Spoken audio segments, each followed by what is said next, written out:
চট্টগ্রামের হালি শহরে বসুন্ধরা আবাসিক এলাকায় পঞ্চমবারের মতো বিয়ে করায় চতুর্থ স্ত্রীর হাতে নিহত হয়েছেন আলাউদ্দিন নামে এক ব্যক্তি। এরই মধ্যে অভিযুক্ত নূরজাহানকে হেফাজতে নিয়েছে পুলিশ। হালি শহর থানার ভারপ্রাপ্ত কর্মকর্তা মোহাম্মদ মনিরুজ্জামান জানান, সম্প্রতি আলাউদ্দিন পঞ্চমবারের মতো বিয়ে করেন।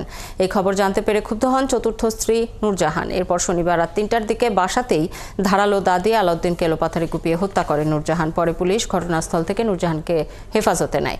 এই ঘটনায় একটি হত্যা মামলা দায়ের করা হয়েছে। সংবাদ পাওয়ার সাথে সাথে এলাকার লোকজন জানার পরে আমাদেরকে জানান।